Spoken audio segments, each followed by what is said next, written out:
welcome aboard the good ship QI, where tonight we're scouring the oceans of interestingness in search of Flotsam in a programme that's more or less a ragbag of bits and pieces, beginning with F, and helping me to separate the facts from fiction and the flim from flam are the effortless Charlie Higson.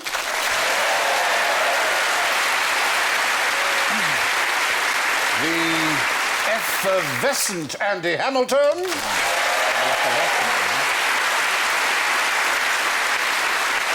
The ineffable Rob Brydon.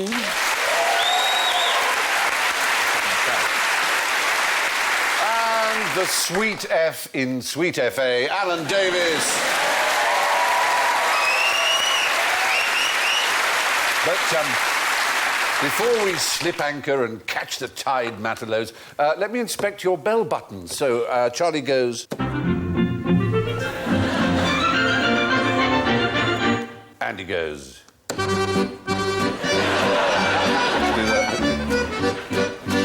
Rob goes... Oh, I do like to inside. Oh, and Alan goes...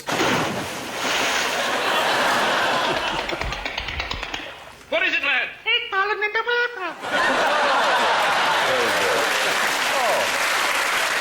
So, now, for your convenience tonight, if you have anything nautical or nice to tell me, you can actually catch my eye, as well as using your buzzer, by waving your international maritime flag, which you should have somewhere under your desks. There you go.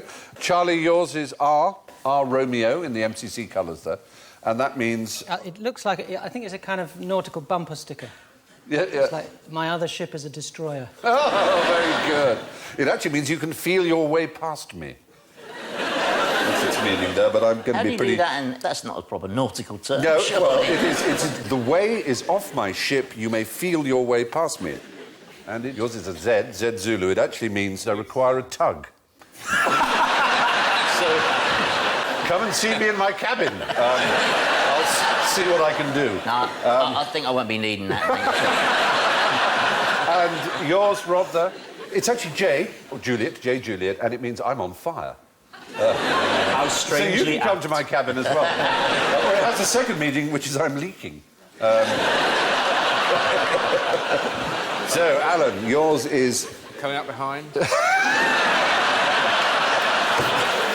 No, it's D Delta, and it actually means keep clear of me, I'm manoeuvring with difficulty. Well, mine is U, and it means uniform, it means you're running into danger. Yeah. That's a good one, isn't it? There's another sign language which is akin to this, which is semaphore, and I just wonder, you get very good points. If you can tell me, do you know any semaphore symbol? That, can you tell me what it means? There's one incredibly familiar one that I didn't know until today was actually... this one. Semaphore. This one is Welcome Back to the Arrivals Lounge. You see that at airports all the time. Where, what's that? I'm drunk and I'm having a piss.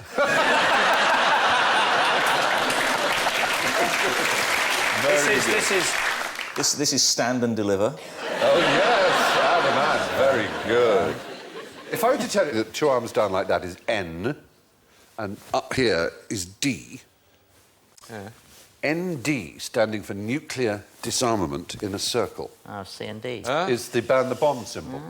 We did News Quiz, the radio show, with a signer quite a few times, and it always intrigued me because you're mentioning topical characters, and it's amazing how quickly they come up with, like, Prince Charles is that. Yes. And we were doing material about Bill Clinton, and I waited to see what the signer would do, and he just did his zit. Wonderful. Brilliant. In America, the American sign language, slightly different than R, is just to crook your finger like an R. And so Ronald Reagan was like that. 2 R's, Ronald Reagan. That very makes neat. sense, because a lot of girls that I've been out with, my name is Rob, of course, they've made that sign. I'm sure they have. I can't believe it. Now, can you guess what these flags mean and what the letters stand for? A, B, C, D, E. That's O, actually, and it means overboard. Oh, right. It's not just to generally express interest in something another ship has said. You know... They say something, they go... Also, if someone's fallen overboard, is there Yes. really time to put a flag up? And there's a bit of a lack of urgency. No, never Going through mind. the flag box. Oh, God, I can never find the one I want. It's drowned by now. Overboard! And the next one is... I think that's actually N, which means no. So Signal that, that to a that ship. after the one before is, oh, no. Absolutely. I've spilt something on these trousers. Oh, no. We've got a third one. That's a pyramid reflected in a lake. Oh, no, it's a rather sweet one. It's F, actually, and it means I'm disabled. Communicate with me. That's a rather patronising view of the disabled, though. That they have to have a flag to be communicated. I was going to speak to him, but the little fella didn't have a flag, so I didn't bother. They only wave the flag if they want you to talk to them. Yes. Is there a flag we can use to say, does he take sugar? Yeah. Oh, heavens. Well, there you are. You've found a whole new use. I think it's a magnificent... The science of flag communication.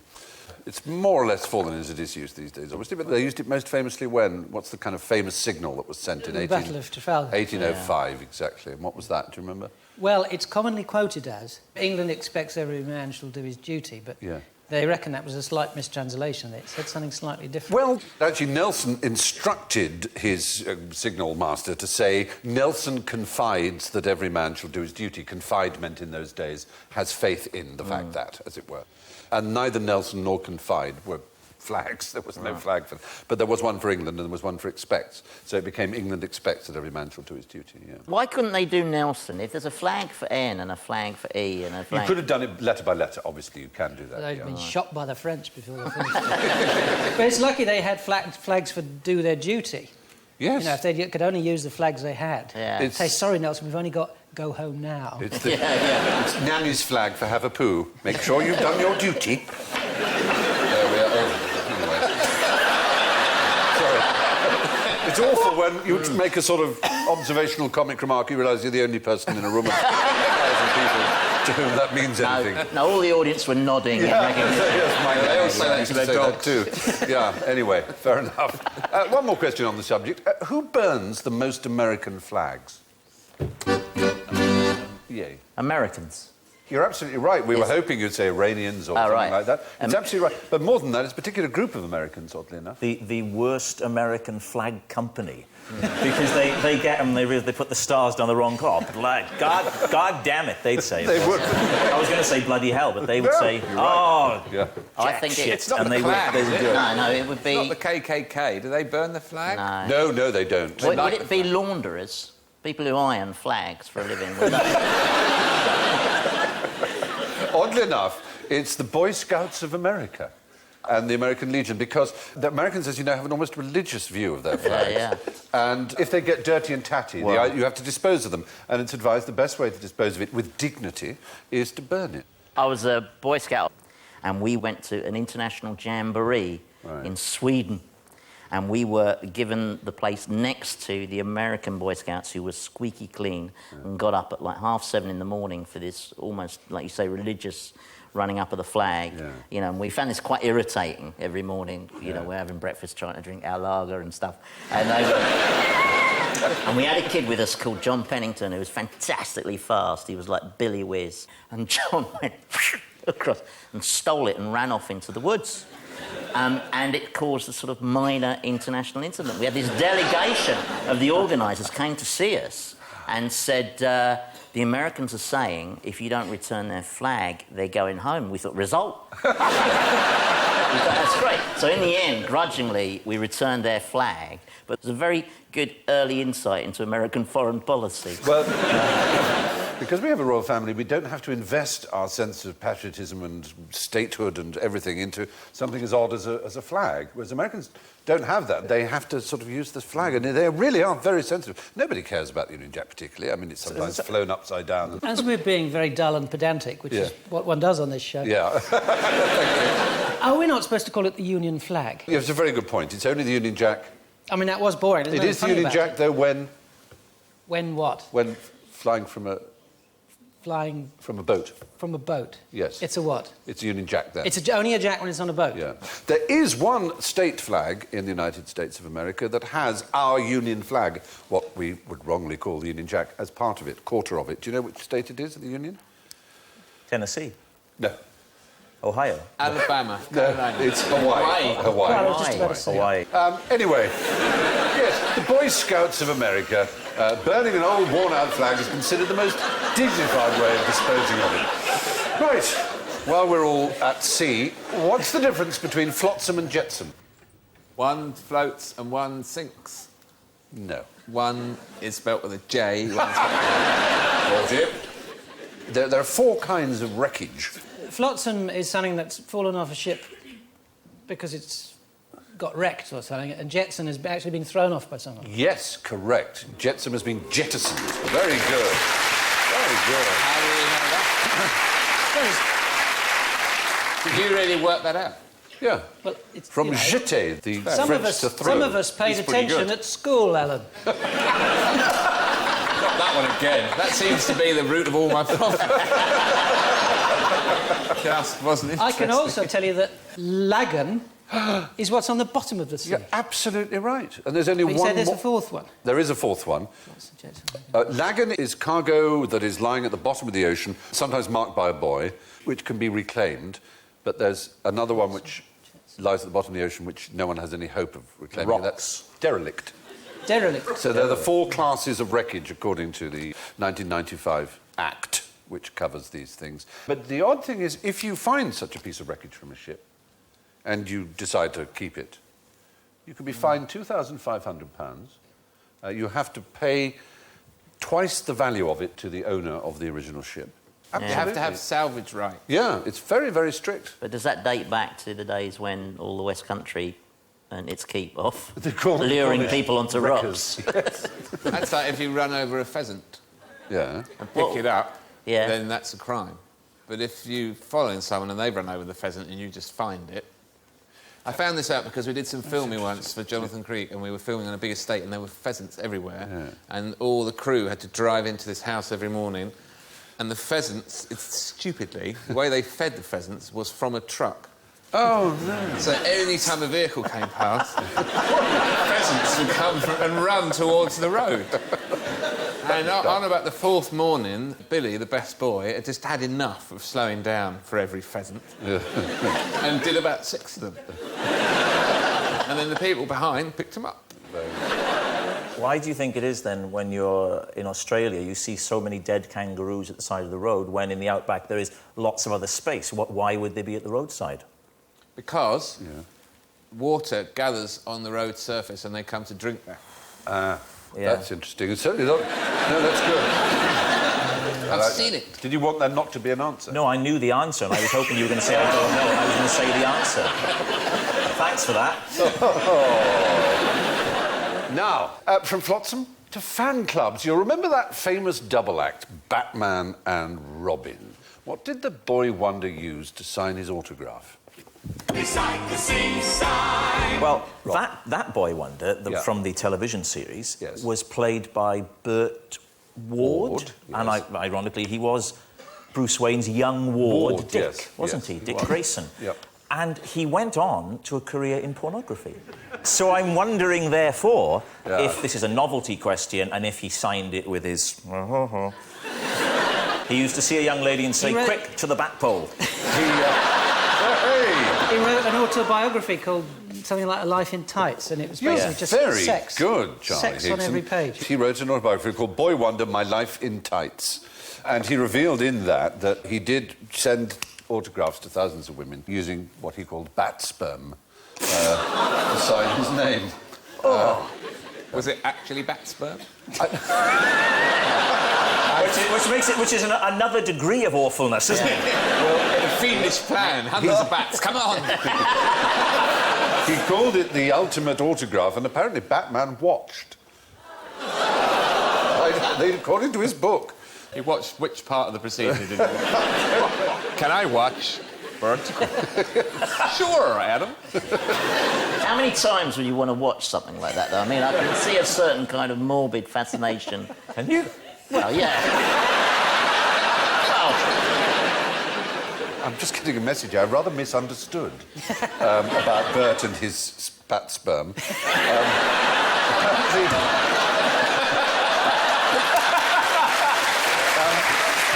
It's been a long series. It turns out he didn't actually write his name in the sperm. It was his euphemism for shagging them. He gave them the ultimate autograph by shagging them. So I prefer the original explanation. Yeah. So imagine someone comes up to him in the street and says, "Could I have your autograph?" And before you know it... Whoa, hang on! Yeah. Yes. Would you mind if Alan Davis watched? So that's what Adam West was watching. He was watching them having sex. Yeah.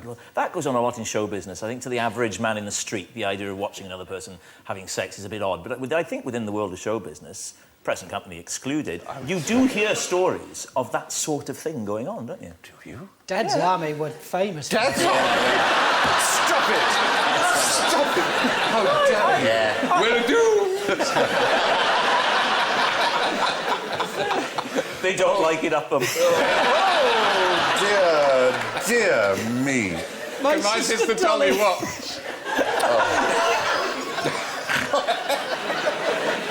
In 1968, they cancelled Batman, and he found it hard to get work again, sadly, so his life... I think how that should read is, and he then found work getting hard. You're a very bad man. I'd just like to say, I've got his autograph. My word, you should be very, very proud. Anyway, yes, according to his autobiography, that's what he did. Anyway, where would you find the world's biggest flasher? Is it going to be about a lighthouse? Well, oddly enough, one of the answers is about something that is called a lighthouse but isn't a lighthouse. The other one is the biggest flasher in nature. Right. Is it the Statue of Liberty? Is that a lighthouse? No. It's not a light. I think... It's not a light at the top of the Statue Well, I of think like Liberty. a lot of tall structures, it has to have a flashing light on top for aircraft. Rather than... Don't look so contemptuous, Rob. Well, hang on, Big Ben, is that a lighthouse? She's got a torch. There's a light up there, yeah. But I mean, I've got a light on my top floor, but I don't have a lighthouse. Is it Big Ben, then? You're leading the poor boy astray. No. Well, there's an organic one. There's an animal that is probably the... Electric eel?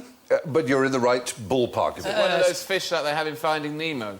They have well, it dangles a light in front of its mouth. Well, it's certainly fish that uses what is known as... The anglerfish. Phosphorescence. It's phosphorus. They call it bioluminescence, yes. Right. Glowworms and fireflies. But under the water, 90% of marine creatures give off light. Is it a squid? It is a squid. It's a 7-foot squid. It's called the day nurse squid. It's an amazing creature. There it is. The day nurse squid? No, not day nurse. Dana octopus squid. Which you can take in without being drowsy. Is it? It's a non-drowsy formulation of the North Pacific Dana octopus squid. And it's really bright. It dazzles and disorients its prey with its light. Does it need to do that if it's 7 foot long? Yeah, well, it's just an added weapon in its arsenal. It's pretty impressive, isn't it? It's in it. Where is it? You're all to behave. Bios, meaning living, and lumen is Latin for light, of course, so it's bioluminescent. There are all kinds of jellyfish and things that wander around like, there you see, that give off light. Very beautiful. You're a diver, you've probably seen some. At night, all the ugly fish come out. Of course. It's really interesting. They don't need to be pretty, That's right. And you go to the Red Sea, and in the day, the fish are beautiful, colourful fish, and then at night, they're all bug-eyed. They limp around, and most of them are poisonous, and they've got spines on, and you're not allowed to touch them. They'll kind of look at you. Oh, the night fish. And they shine a light, and they go, no! Don't look at me! Don't look at me! Well, now, that's the answer to the greatest flasher amongst the animals, is that North Pacific Dana octopus fish. But in nature, also, it is an extraordinary effect that takes place in Venezuela. For 10 hours a night, up to 280 times an hour for 180 days of the year. At the mouth of the Catatumbo River in Venezuela. What's so extraordinary about this phenomenon is that it is the greatest source of ozone, we think, on Earth. It actually helps mend the ozone layer. It gives off enormous amount of ozone, all this electrical storm activity. Is it a tourist attraction? People do go to see it, yes. It's the kind of thing when you book for 2 weeks, there'll be nothing. Oh, that would be difficult, wouldn't it? It Yes. should have been in last week. Yeah, yeah. Because 180 days a year is almost exactly half of the year, isn't it? So the chances are good. I think I might go there. Yeah, it looks well worth it, I'll doesn't report back. Yeah. I'll go now. Lightning goes up as well as down, which Yes. a lot of I believe people it don't does. realise. No, that's right. Which is why they sometimes find these dead parties of tourists, and they find their cameras and they work out how they died, because all their last pictures are of each other, all standing like this with their hair standing on it, as they're just about to be discharged with a massive jolt of electricity from the top. Yeah. I mean, it is phenomenal, the power and the... You smell it, of course. I mean, there's a big electrical storm like that, you can smell it in the air. Have you ever seen the Aurora Borealis, or the Northern Lights? Seen it in Canada. In Canada, yeah. But only faintly, not like that. No, that's a very impressive one. How far south do you think they've been recorded? Basildon. A very specific place. Actually, further south, Rome. Rome, yeah. In the 1850s, they had a huge amount of this. Do you know what causes them? Radiation from solar winds, from the Yeah, it's sun. magnetised particles on the solar winds hitting the atmosphere and lighting up in that way. And then when you have particularly heavy activity, almost the whole Earth, because the southern lights, the Aurora... Aurora. The Aurora Australis. Yeah. That is almost what I said. It is, enough. I know. I was Completely by chance. spooky, wasn't it? Yeah. The Aurora Australis almost meets the Aurora Borealis. Almost the whole world is I was in gets the Edmonton effect. in Canada, and it's right in the middle of the prairies, and a thunderstorm was coming towards Edmonton, and the Edmontonians I was with sat out and watched it, and they said we've got about half an hour, because you could see that far flat. Yeah. And so you can watch the lightning and the whole thing getting nearer and nearer and nearer, and then they say, right, we better go in now. Yeah. And you go in, it's torrential downpour, crashing lightning, and then it passes, you'll come out. Extraordinary, It's isn't it? fantastic. It's really entertaining. I do like a good thunderstorm.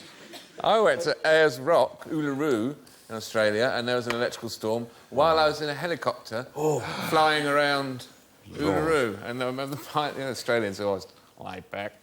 It started getting a bit noisy. You couldn't see anything out the glass bubble because of the rain on it. Yeah. And then he just went, I think we better land. Oh, God. I was in a light aircraft in Sydney when the big storm came in. They took us up the river, and they take you and they leave you for a day with a picnic and everything. And they come and pick you up. And this storm was coming in, and we couldn't make it. We didn't make it all the way back. And I remember now you saying that has sparked this memory. Oh, I'm so pleased it did. It's great. No, that's lovely. Let's all sit on the sofa and look at your slides as well. I take it from that you don't want me to get them out. No, I think we can move on. It's been lovely hearing about your holidays. So it's fine when he's in a helicopter, but me in a light aircraft, suddenly, when he told me, it was fascinating. The bad luck to be the one that was the straw that broke the camel's back. It was already creaking when we were getting towards the end of his story. I'm sorry. Yeah. Well, all I'll say is this. Yeah. We had to land and get a bus back to Sydney, and we were 3/4 of an hour late for a Rod Stewart concert, OK? It's a thing we might have missed that. I hope you were in time to have him kick the footballs into the audience. Yes, we were there for that, Steve. Oh, good, good. That's obviously the climax of an exciting evening.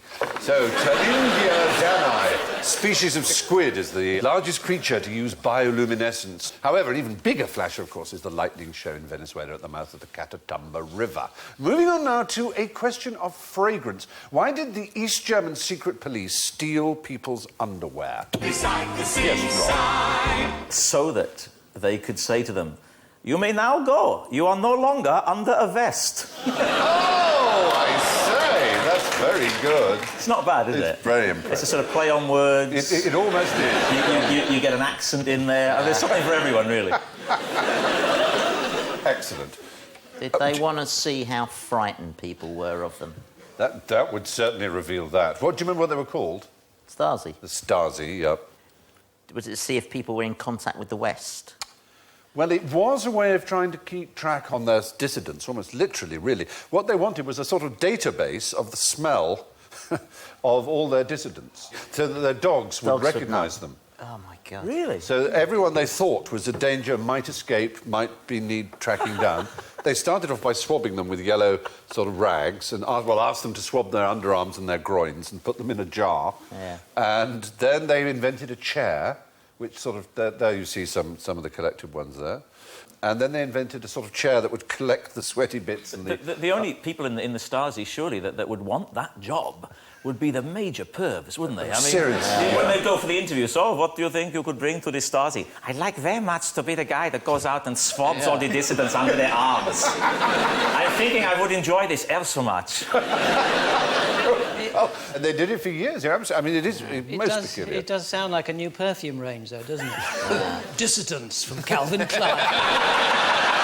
It does! Dissidents. Oh, that's brilliant. And we know where a huge store of dissident smells lives. And in fact, the very day the wall came down, the jolly revellers burst into the east and broke into the Stasi headquarters. And they found these jars and jars and jars and boxes and boxes and boxes. And it became underwear afterwards because, tiring of doing this, they actually would raid dissidents' houses and, amongst other things, would take away their underwear for their smell collection.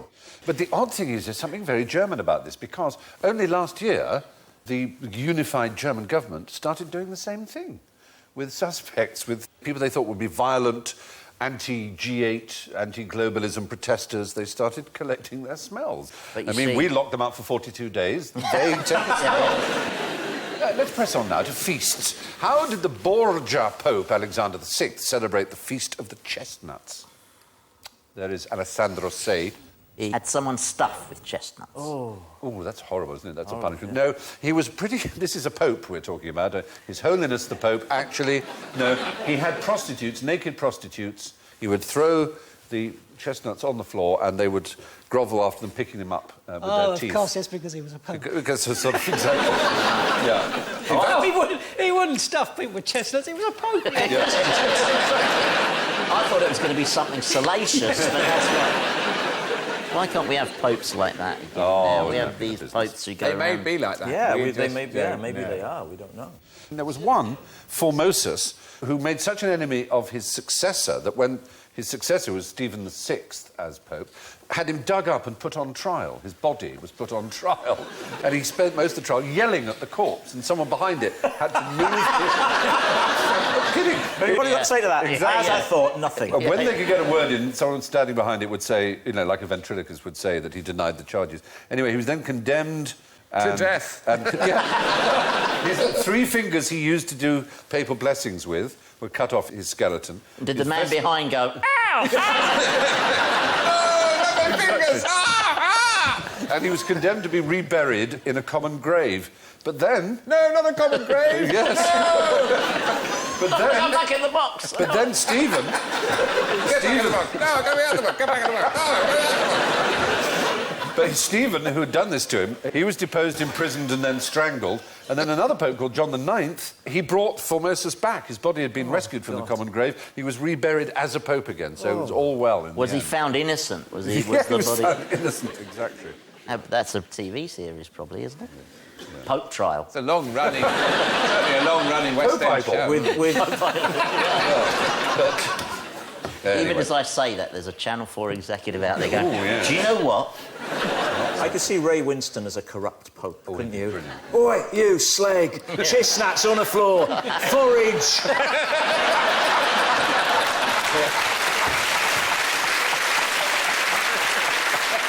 Oh, shaming. Anyway, the Borgia Pope celebrated the Feast of the Chestnuts with an evening of prostitute racing in the Vatican.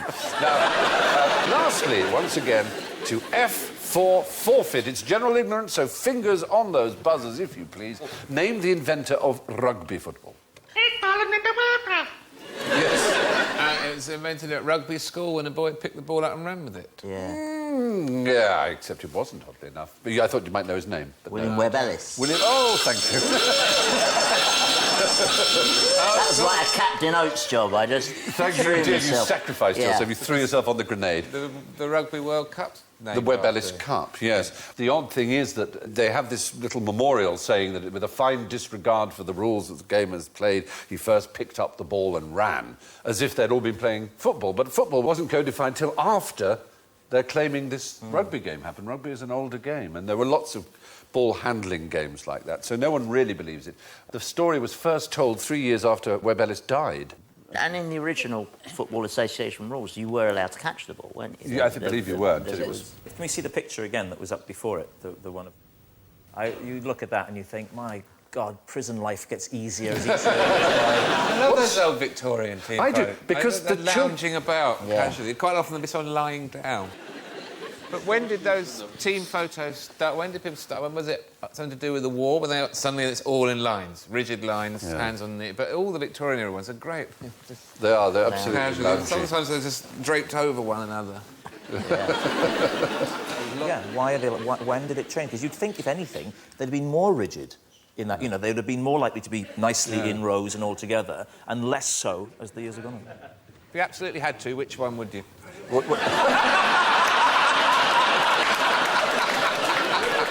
Oh, I'm not going to give that away.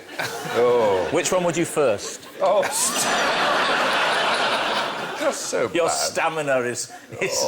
All right, let's move on. Yeah, thank you. Yes, William Webb Ellis died unaware of his apocryphal role in sporting history, although the modern game certainly does have its roots in the 19th century public school system. From Rugby to Eton, what was James Bond's job?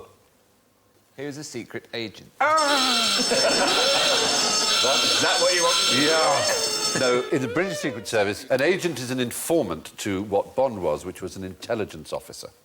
You know how he got the job, Sean Connery? He went for the audition and then he walked away and the producers watched him out of the window. And Fleming was present. And Ian Fleming, I was about to say that. Ian Fleming was present. And he walked away and they said he walked like a panther. Yep. Which, when you think about it, would be on all fours. Yeah. And would make him look like a ruddy lunatic.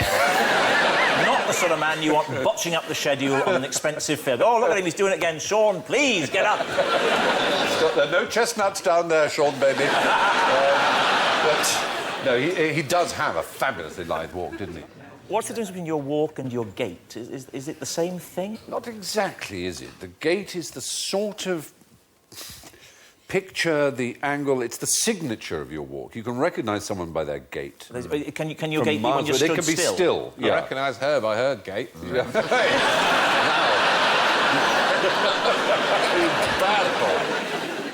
You know who's got the funniest walk, I think, is Liam Gallagher. Oh, yes. He's got that walk that you do, you know, when you're 17, you're out with your mates and you do that down the way, maybe you do it, but I really do it sort of slightly. But he still does it, and he's, what, about 47 now, isn't he? You know, well, Mick Jagger still does his... Struts, he's whatever kind of you want to call cockerel it. strut. I imagine that he grew up in a house with a very narrow doorway. Well, it's not... Noel Gallagher's house was all French windows. They had it all knocked through. But Mick had those funny little half-opening doors. Excellent. There you are, that's it. You see, the security services... Still enjoying it. It's only one more. No, it's good.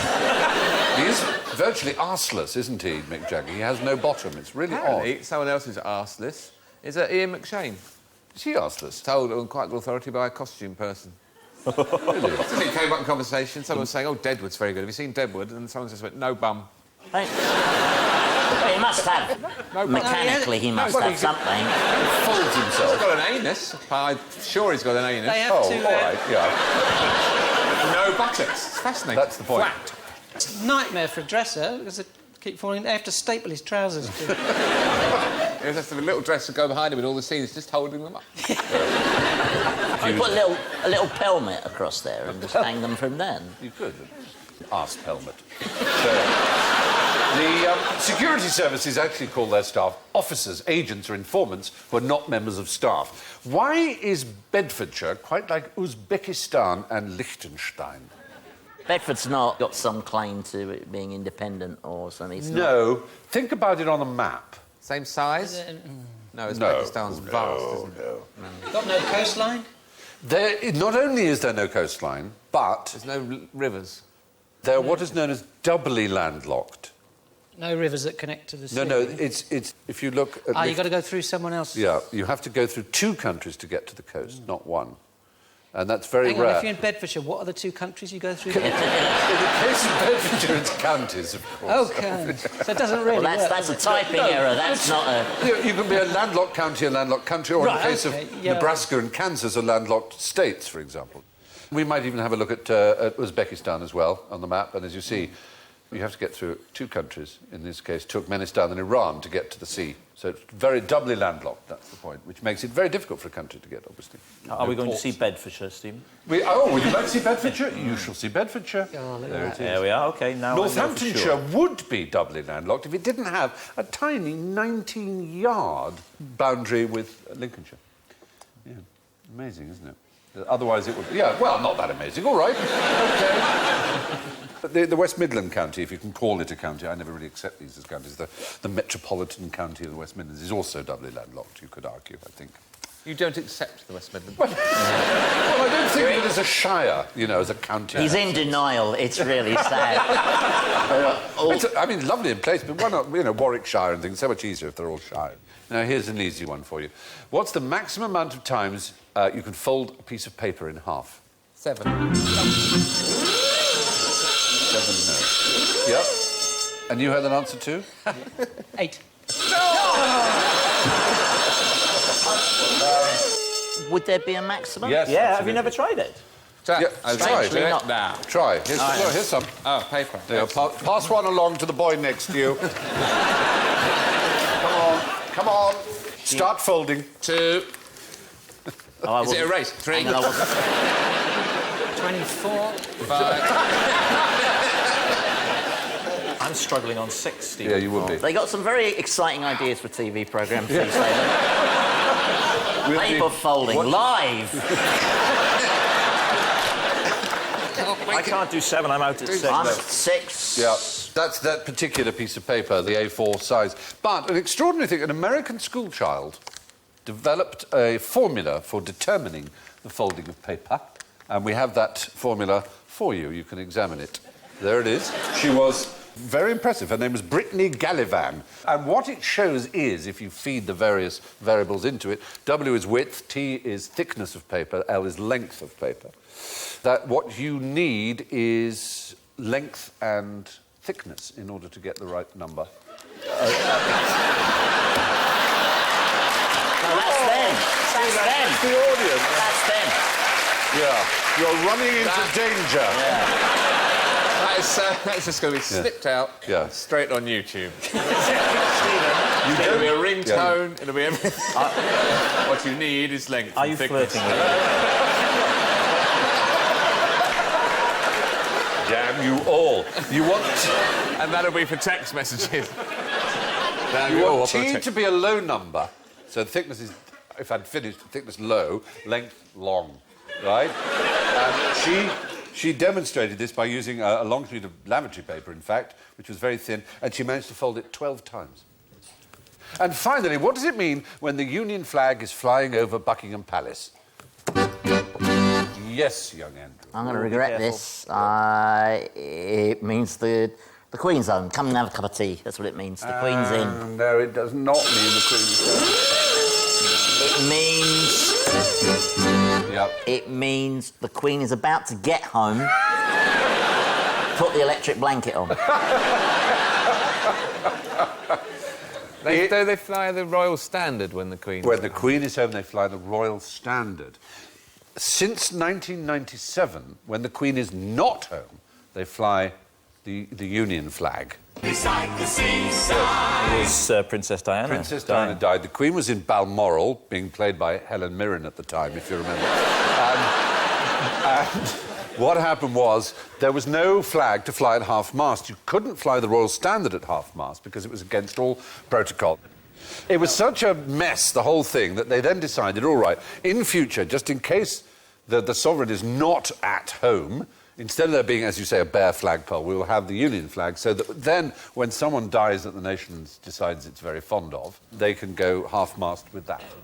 That was a great movie, but there was one moment in that I just did not believe at all, which was she was out in Sandringham, I think, or somewhere, or Balmoral, out on the moors, you know, with her Land Rover, and a stag. That was a great scene, though. Well, it was a great scene, but she says, oh, Shoo, or you Beauty, or whatever. She's a member of the royal family. She'd have blown it to bits.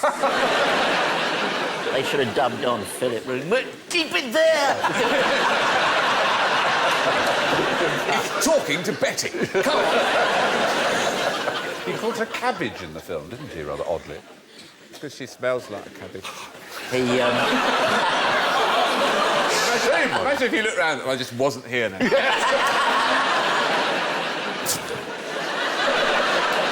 Good Lord. When David Walliams met the Queen after swimming the Channel, and he took his mum with him, and the Queen came along and then Prince Philip, and the Queen said, now, you swam the Channel, didn't you? He said, yes, Mum. And he goes, but that's not all you do, is it? And he said, no, I'm in a comedy show. Oh, very good. And then off she went. Yeah. And then Prince Philip came, and he said to David's mum, are there any more nutters in your family? I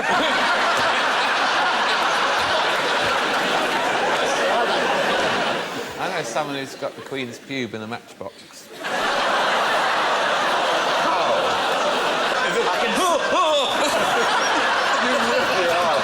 Running into danger.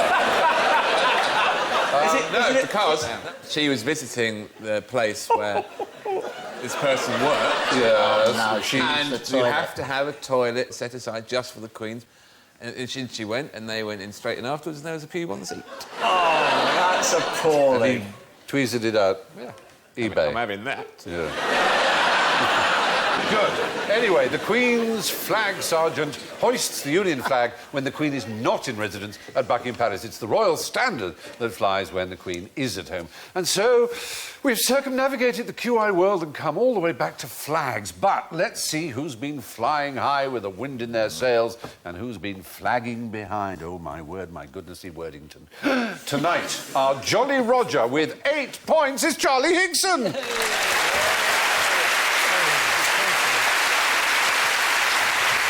And, well, pretty ship-shape with -8, it's Rob Brydon.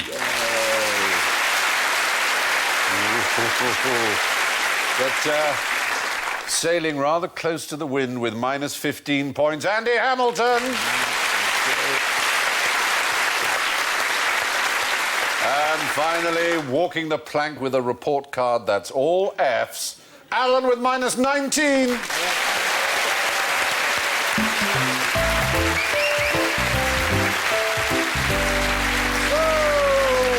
Remains for me is to thank Andy, Rob, Charlie and Alan. And as we lower the QI flag, we raise a glass to curiosity. For as Dorothy Parker once said, the cure for boredom is curiosity. There is no cure for curiosity. And as Steve Wright added, curiosity killed the cat, but for a while, I was a suspect. Good night.